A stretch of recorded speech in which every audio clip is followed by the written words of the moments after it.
И Синот Божи Исус Господ рече: Јас сум патот, вистината и животот.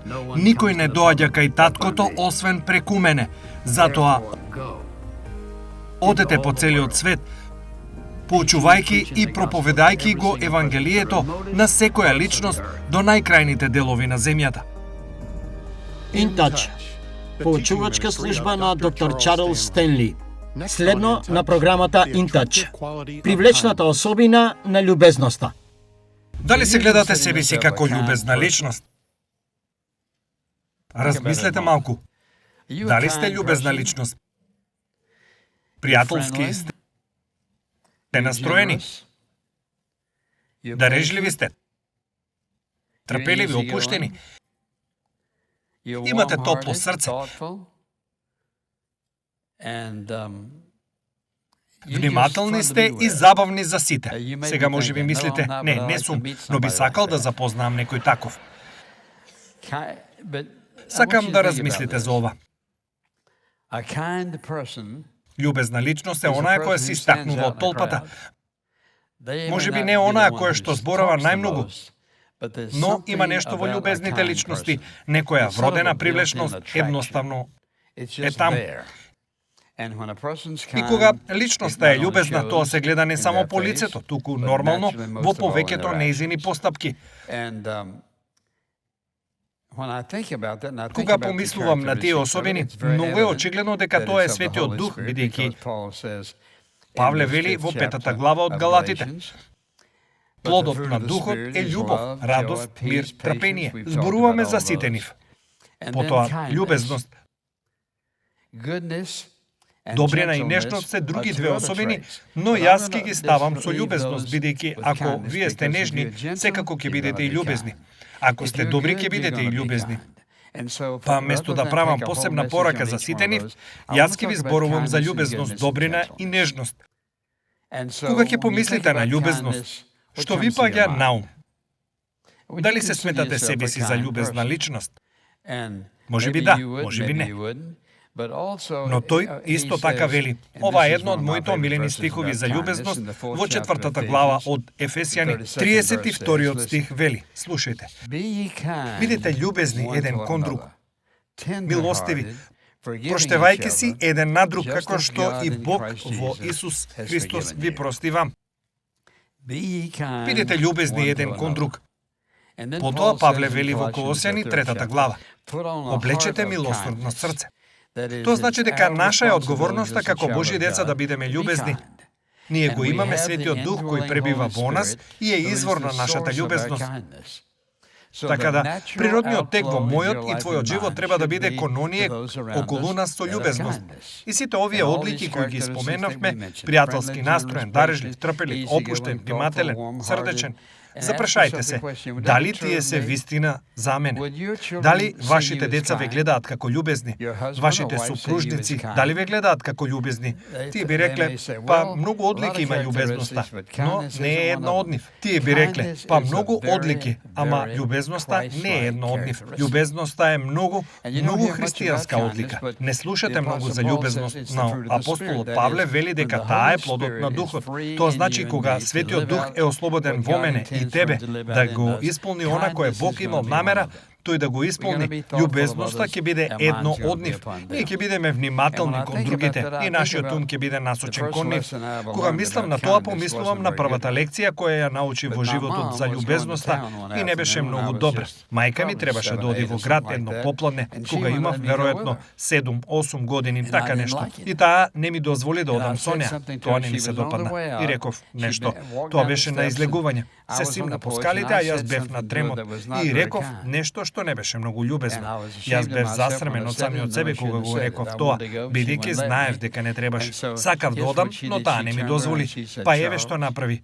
Таа се сврти и рече: Чарлс, Библијата вели: бидете добри еден кон друг. Никогаш го немам заборавено тоа, бидејќи отиде директно во моето срце. Никогаш не го заборавив звукот на незиниот глас. Чарлс, Библијата вели: бидете љубезни еден кон друг. Љубезноста е природна, нормална одлика на верникот, особено оној кој живее во Божјиот Дух. Запрашајте се дали тоа може да биде вистина и за вас. Потоа се сетив на уште еден чин што ме научи мајка ми кога бев дете.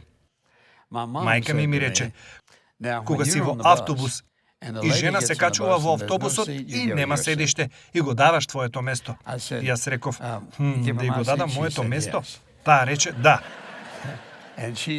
Таа рече дека тоа е љубезна и добра работа што треба да се направи. И, ако размислите, љубезноста е вродена привлечност кај Божјото чедо, бидејќи Христос е нашиот живот. Живее во нас и тоа преку љубезноста. Затоа, личност која е љубезна не само што прави некои работи, туку во неа автоматски има нешто внатре кое секогаш е сочувствително кон некого на кој му е потребна љубезност. Или на некој начин љубезноста може да се изрази. Може да биде нешто вербално искажано. Може би нешто што ќе го направите во поглед на некоја ситуација. Но љубезноста е природна одлика на Божјото дете. Бидете љубезни еден кон друг, сочувствителни, проштевајќи си еден на друг, како што и Бог ни прости нам во Христа. Исус беше многу љубезен во неговото време. Ке речете, зошто мислиш дека бил толку љубезен? Еве една причина. Вартимеј, сиромашен, слеп просјак, кој го донесла кај Исус, еве што му рекол. Не му рекол што ти се случи, или зошто седиш на патот. Кажи зошто просиш. Зошто? Не, тој рекол, Вартимеј, што сакаш јас да направам за тебе? Тој рекол, Господе, да си го добијам видот, и тој му дал вид. Но љубезноста е одлика која треба да биде вистина за сите нас. И ако размислите, нема причина да не бидете љубезни. Плодот на Духот вели, бидејќи Светиот Дух живее внатре во вас, вие и јас имаме способност да бидете љубезни кон луѓето без оглед на се. Ако размислите на кратко, слушате во Тит глава 3.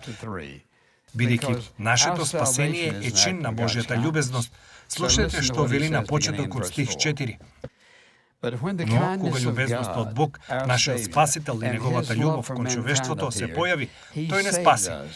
Не врз основа на нашите дела, кои што ние не сме ги направиле во праведност, туку според неговата милост, преку капењето на новораѓањето и обновувањето на Светиот Дух, кога тој богато го излеа над нас преку Господ Исус Христос, нашиот Спасител. Тоа е еден од изразите на Светиот Дух во нашиот живот, да бидеме љубезни. Па, ако некој вели дека сте исполнети со Духот и вие кажете да, тогаш имате право да очекувате да бидете љубезни. Сега, тоа не значи да бидете љубезни во секоја една ситуација и да сте сладки како маченце. Не, љубезноста е исто така силна. Бидејќи таа одговара љубезно дури и во тешки ситуации. Затоа запрашајте се, дали ве светаат за љубезни? Потоа, например, во Римјани глава 2, погледнете го 4-тиот стих. Тој вели, зборувајќи за љубезноста.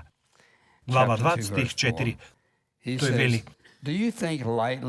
дали го презираш богатството на неговата љубезност? Тоа вели, богатство на Божјата љубезност, што значи дека тој е многу љубезен со нас. Размислете за ова. Бог е љубезен и со лошите луѓе. Тој може да ги убие на лице место ако сака. Бог секогаш е љубезен, тој е добар, тој е силен, тој е добронамерен, тој е свет и праведен, но тој исто така е и љубезен. Вистината е дека никој од нас не би бил спасен ако Бог не беше љубезен. Тој е љубезен, тој е внимателен, сите овие карактеристики. Дали ги презираш богатството на неговата љубезност, кротост и долготрпеливост, не знаејќи дека Божјата љубезност те води кон покаяние? Што значи ние се покајавме за гревовите поради Божјата добрина, љубезност, љубов и прошка и се останато што следува, сите плодови на Духот. Па дали ти се сметаш за љубезна личност? Ако живеете со некој кој не е љубезен, тогаш живеете со товар. Живеете со некој кој не се однесува со вас добро, ви кажува грди нешта, прави се што нељубезноста ќе му каже. Тоа е многу тешко. А уште потешко, тоа што вие останувате љубезни во околностите каде што љубезноста не се гледа никаде. Тоа е многу тешко. И ќе ви кажам нешто друго. Бог ја наградува нашата љубезност. Тој ја наградува нашата љубезност. И колку потешка е ситуацијата во која живеете, а вие сте љубезни, Бог ќе ве награди за вашата љубезност. Јас сум гледал како ова се случува повторно и повторно. Така некој вели, што кога луѓето не се добри со вас и кажуваат ужасни нешта? Мора самите да се браните. Не е неопходно. Ќе ви кажам нешто друго. Едно дело на љубезност некогаш е најсилната одбрана која може да ја имате. Кога некој само ќе избувне на вас, а вие само стоите, еве што открив јас. Тие не знаат што да прават со љубезноста. Се сеќавам дека еднаш тоа ми се случи мене. Некој избувна на мене и ме обвинуваше за нешто што беше сосема смешно, а јас знаев колку бесмислено е тоа. Стоев само така и реков. Кога заврши, реков, дали има нешто друго? Тие замолчаа. Мислам, ти не можеш да се избориш со љубезноста. Како се бориш со љубезноста? Не можеш. Тоа е освојувачки елемент на карактерот, да се биде љубезен кога некој е многу нељубезен кон тебе. Љубезноста не е изговор да дозволите на луѓето да поминат со што и да е. Таа е силна, жива, божествена одлика да бидеме љубезни. Така, ние немаме одговор да не бидеме љубезни. Ајде да размислуваме за некои изрази на љубезноста кои Бог ги има изразено кон нас. Првата е, тој ни ги простува нашите гревови. Ниту еден од нас не може да се пофали со она што го направил за да добие откуп. Тој ни ги простува гревовите. Вториот начин на кој Бог ја изразува љубезноста е, тој ги обезбедува нашите потреби. Размислете, колку често вие имате потреби во животот, било што и да е, дали се работи за емоции или нешто физичко или материјално. И што се случува? Бог во неговата нежност, љубезност, добрина, што прави? Тој ги обезбедува вашите потреби. Таков е тој. Тој ги обезбедува нашето спасение, тој ги обезбедува нашите потреби. Потоа, тој не заштитува честопати од опасност. Колку пати ние сме биле во ситуации, околности и Бог подава рака да не заштити нас или нашите деца, кои да е, во време кога тој очајно ни е потребен. И често помислувајте на ова. Ние ниту не сваќаме колку често тој е љубезен со нас. Ние не знаеме кој ни прави заговор зад грб во работата, например, да го заземе вашето место, или што и да е, или во дома, или било каде. И сепак, Бог често пати е љубезен и ни праќа знак да внимаваме, зашто и да се работи. Потоа, размислете за ова. Секоја одговорена молитва е чин на љубезност од страна на Бог. Никој од нас не би рекол: Господе, јас сакам да ми одговориш на молитвата, бидејќи направив така и така. Сакам да ми одговориш на молитвата, бидејќи јас го заслужувам ова. Никој од нас не може да се пофали со тоа. Тој одговара на нашите молитви како еден чин на чиста љубезност кон нас. Што ние имаме некогаш направено и дали е доволно за да ја заслужиме љубезноста на Бог? Ништо, што и да правиме. Иако размислите за тоа, дека тој не достигнал кога јас и ти живееме во грев и ни прости за гревовите. Тој го напиша нашето име во животната книга на јагнето. Ние го имаме дарот на вечен живот, кој што никој не може да ни го одземе. Ти зборуваш за дар на љубезност. Тоа е прекрасна љубезност, подарок. Слушајте, запомнете, тој те спаси тебе и мене, знаејќи дека ние нема секогаш да се покоруваме на него. Тој не спаси знаејќи дека некогаш ние ќе избегаме од неговата волја. Тој не спаси знаејќи дека понекогаш нема да действуваме многу побожно. Тој не спаси понекогаш ние ќе бидеме себични, некогаш горделиви, некогаш и арогантни, понекогаш едноставно нема да биде лесно да се биде со нас. И што направи тој? Тој не спаси. И видете, не само што тој не спаси, туку тој посегна да ја стави неговата божествена, надприродна, прекрасна, исполнета со љубов рака врз нас, за да не задржи се до последниот миг од нашиот живот, кога тој ќе не земе дома кај себе си. Тоа е неверојатна љубезност. Таков е тој. Потоа, исто така, погледнете во ветувањата кои тој ги исполни.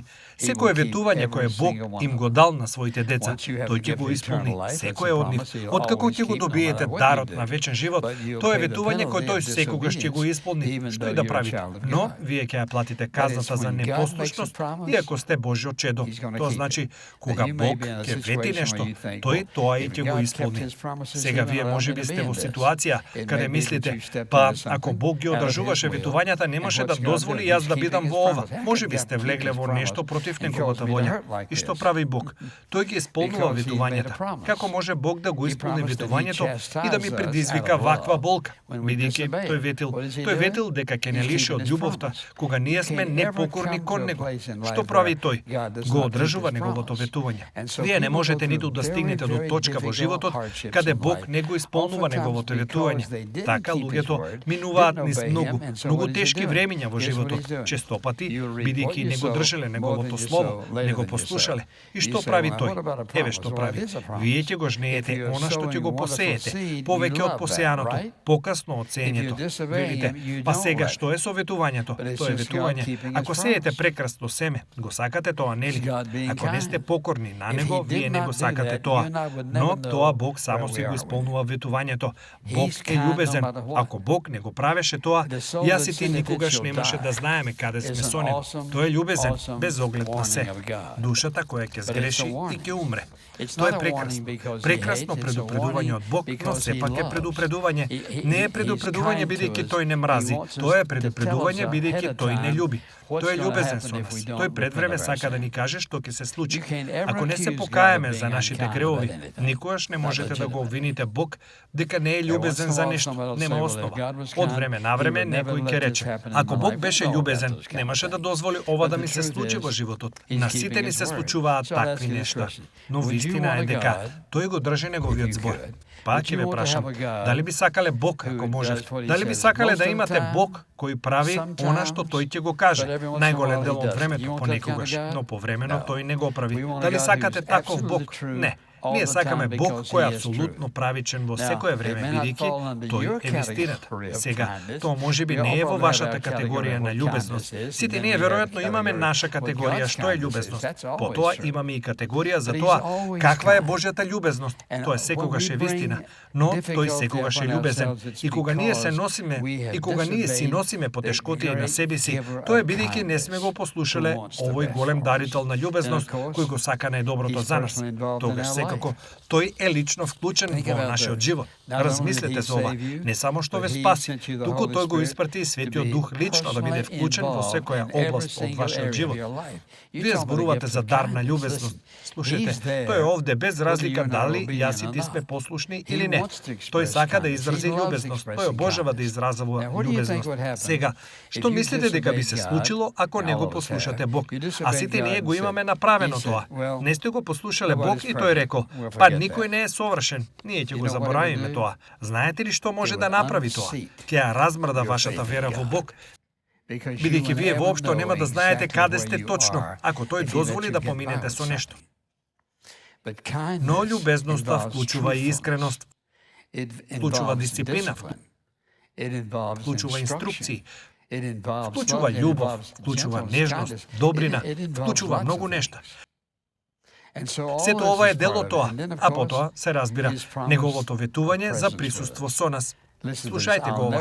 Јас никогаш нема да те напуштам, нити ќе те заборавам. Дали тоа е љубезност или не? Сега, едно е кога некој ќе го каже тоа, но Бог да ти го каже тоа. Јас никогаш нема да те оставам, ниту да те заборавам. Точка. Тој не рекол освен ако, но, кога, освен кого. Не. Јас нема никогаш да те напуштам и да те заборавам. Божјата љубезност е апсолутна, неопислива. Но исто така може да се почувствува и да се ужива во неа. Таа исто така е правична и во нашиот живот. Божјата љубезност. Па едноставно би рекол дека Нашиот начин на живот треба да биде израз на Божјата љубезност. Сега, сакам да ви дадам неколку стихови за да ги подвлечете. Изреки 19:22 вели: "Она што е пожелно за човекот е љубезноста." Тоа е во Изреки. Што е тоа? Што е пожелно за човекот? Тоа е љубезноста. Сега, што вели светот? Мускулес, силен, згоден, богат, мил. И се она кое светот го пружа. Библијата вели: "Оно што е пожелно за човекот е љубезноста." Слушајте, Изреки 3:3. Нека не те оставаат љубезноста и вистината. Обеси ги околу својот врат, запиши ги врз плочата на своето срце. Нека останат блиски во вашите мисли и постапки. Слушајте, нека не те оставаат љубезноста и вистината. Обеси ги околу својот врат, не околу глуждот, не коленото. Зошто околу вратот? За да ги донесе што е можно поблиску. Со други зборови, направи го прво ова. Обеси ги околу твојот врат. Запиши ги на плочата од своето срце. Што значи, не е доволно да знаеш за љубезноста. Треба да ја запишеш во твоето срце. Треба да биде дел од тебе. Тржи ја блиску во мислите и во постапките. Захарија, глава 7, стих 9.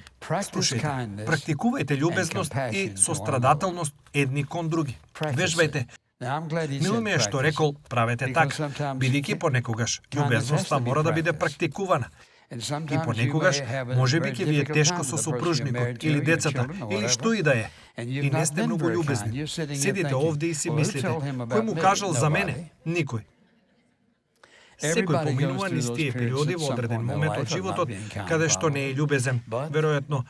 Но што е наша одговорност? Гледајте, Библијата не прави никакви грешки. Тој не рекол само бидете љубезни, туку практикувајте љубезност. Дали би можеле да речете дома понекогаш дека сте морале да практикувате, вежбајте љубезност, бидејќи секогаш не доаѓа лесно. Потоа тој вели во 1 Петар, 2 глава, стих 3. Бидејќи вкусивте дека Господ е љубезен. Тоа едноставно значи да се искуси. Дали ја искусувате љубезноста на Бог? Дали ја чувствувате?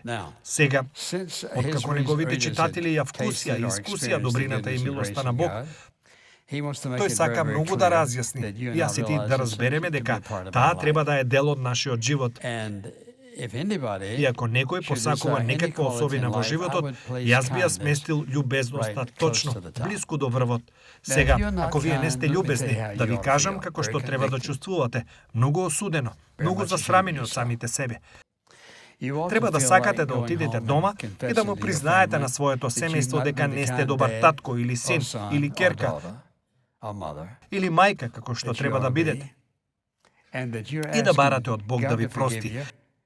Да барате и тие да ви простат. И со нивна помош, вие сакате да почнете да бидете љубезен сопруг, татко, сопруга, керка, сестра, било што. Сакате да бидете љубезна личност која Бог ве створил да бидете. Сега си мислите, тоа не е потребно. Не, потребно е, но треба маж да го направи тоа. Вистинската жена треба да го направи тоа, да каже, знаете, јас не бев љубезна со тебе, особено ако ве малтретирале. Да рече, јас само сакам да знаеш дека не бев љубезен како што требаше да бидам и јас сакам да бидам. Ако ми помогнеш, јас сакам да бидам љубезен. Љубезноста ќе ви го промени семејството. Може да ви ја промени работата. Може да ви ги промени пријателствата. Може да ги промени луѓето со кои се дружите. Љубезноста е дар од Бога, добиен од Светиот Дух. А ние не сме каналите преку кои самотниот Бог зборува љубезност за оние со кои живееме. Пријателите, странците, кои да е. Љубезност. Сега, едно нешто не можете да кажете. Не знам како да бидам љубезен. Да, ти знаеш. Само правете го она што од Божја гледна точка е правилно. Ти си го промените семејството. Гледайте, потребна е само една личност. И тоа за да промени цело семејство. Ќе ја промените работната атмосфера. Нема да знаат што се случило. Вие ќе ја промените атмосферата. Ќе ја промените атмосферата на трпезериската маса за вечера.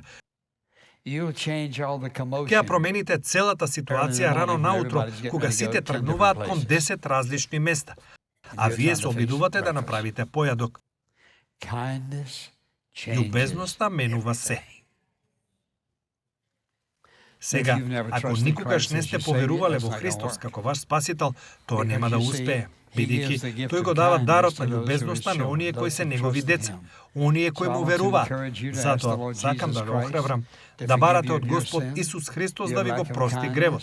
Недостаток на љубезност, сите нешта кои сте ги рекли и направиле, сте ги повредиле луѓето околу вас, дали во домот, на работа или било каде.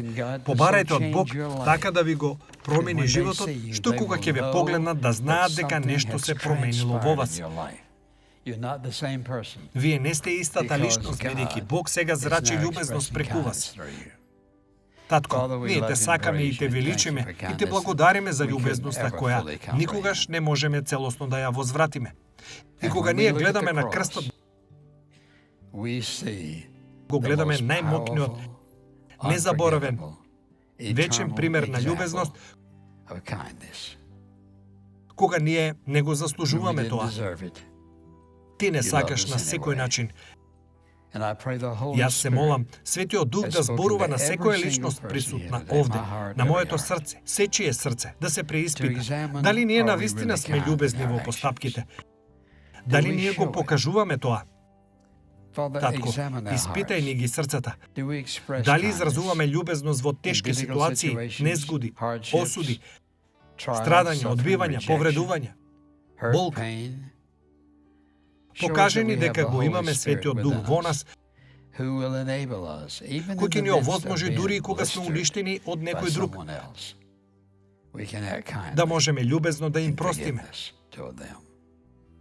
Ти беше толку љубезен со нас. Покажи ни како да бидеме љубезни кон секого што ќе го запознаеме. Ние те сакаме, татко. Ние те сакаме за твојата љубезност кон нас и што ти не спаси и го благословуваме твоето свето име ова утро. Амин. Ако сте биле благословени од денешната програма, ве молам посетете не на веб страната intouch.org. InTouch, водејќи ги луѓето низ светот во поголемо заедништво со Исус Христос и зајакнувајќи ја локалната црква. Оваа програма е спонзорирана преку службата InTouch и е овозможена преку Божјата благодат и вашите верни молитви и дарови.